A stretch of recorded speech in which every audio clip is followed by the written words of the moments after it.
Good evening. You're watching the Times Talk Show presented by Jeep Compass, co-sponsored by Ford, and I am your host Afia Asif. Today, I am with those distinguished and accomplished personalities who never fail to leave us in awe with their works. These are the pioneers of their own fields who always amaze us with their impeccable works as they step into the arena. So, ladies and gentlemen, join me in welcoming our guests, Mr. Shashi Tharoor, Dr. Manmohan Singh, Mr. Arvind Kejriwal, and Mr. Mukesh Ambani. I now present to you the agenda before the House today, which is amalgamation of environment and economy, our vision for 2050. So now, Mr. Tharoor, we would like to hear from you. What do you think about the agenda we have in hand today? Uh, as a matter of fact, I would like to point out the prime and unnoticed reasons behind environmental degradation.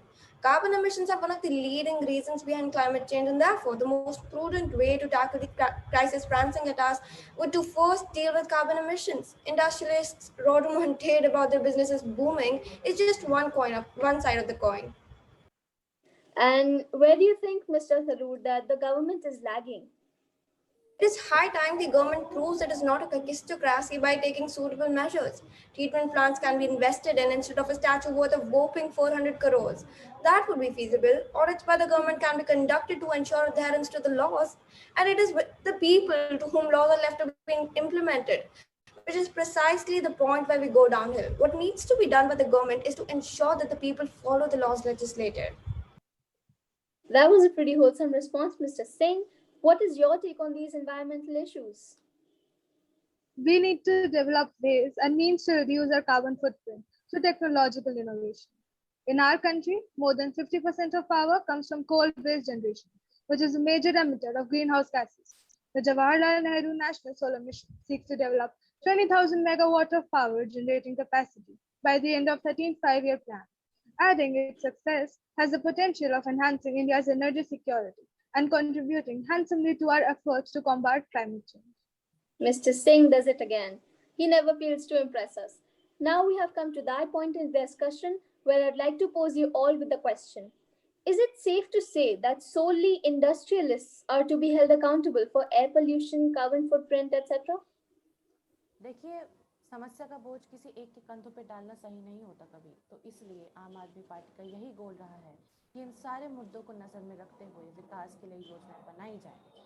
हम और दिल्ली वासी अपनी तरफ से पूरी कोशिश करते हैं इन समस्याओं को हल करने में, कोई कसर नहीं छोड़ते। और इवन के पीछे आइडिया यही था कि हम अपने हिस्से का योगदान करें। One of our initiatives is the odd even space rationing arrangement. We put a lot of restrictions on procurement as well as the operation of diesel vehicles in the city. We shut down all the thermal power plants in the city. To control dust, we are taking up landscaping along the city's road on a large scale. In addition to mechanized sweeping of roads, these are innovative novel initiatives which we believe will bring a drastic change in the environmental conditions of Delhi NCR. I am in complete agreement with Mr. Kejriwal.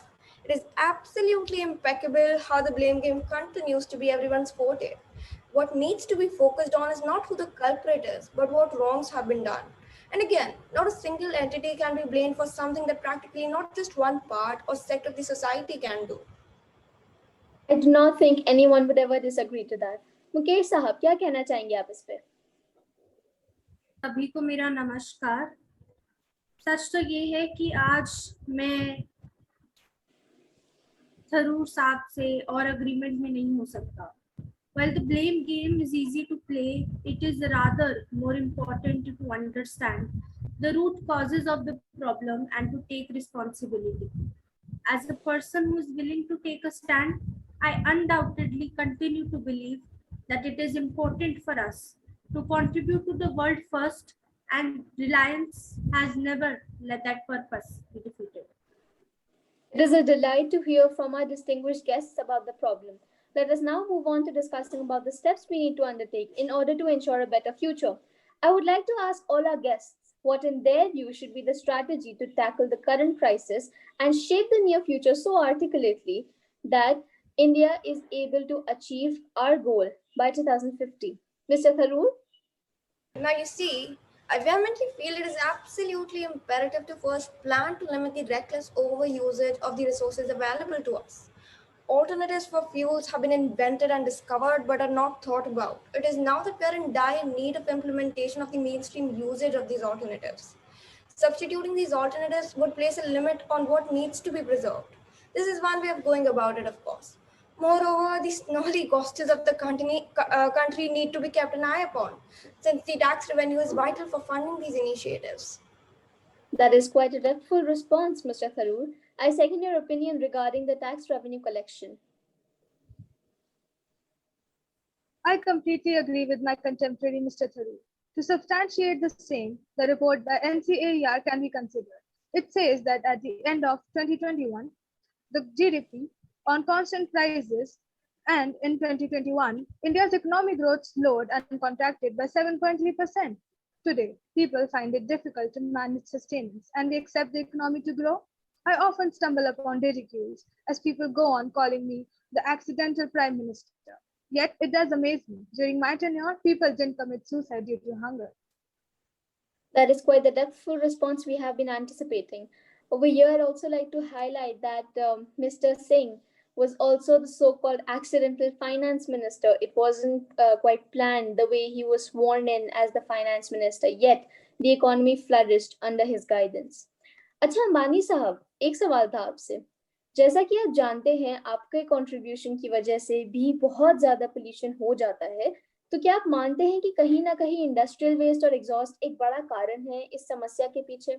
What would you like to say on this?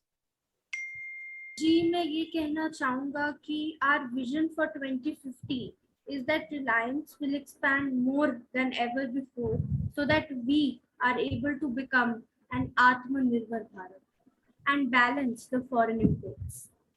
When this happens, the economy will bloom, and meanwhile, Reliance may collaborate with the small businesses so that Indian market functions as an integrated system.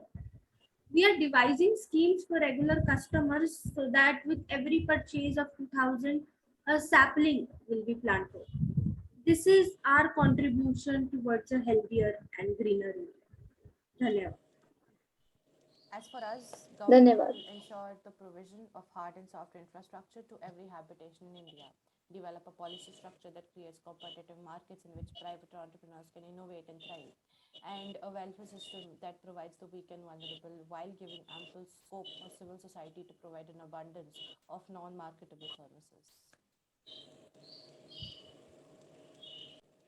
This has been quite an informative discussion. We are glad to have hosted this show with you renowned personalities. We can now say with conviction that we have in mind a clear idea and vision for 2050. And thank you all for joining. Thank you all for visiting us today. And I will see you next week with another exciting episode of the Times Talk Show presented by Jeep Compass and co-sponsored by Ford. Till then, good night, stay safe.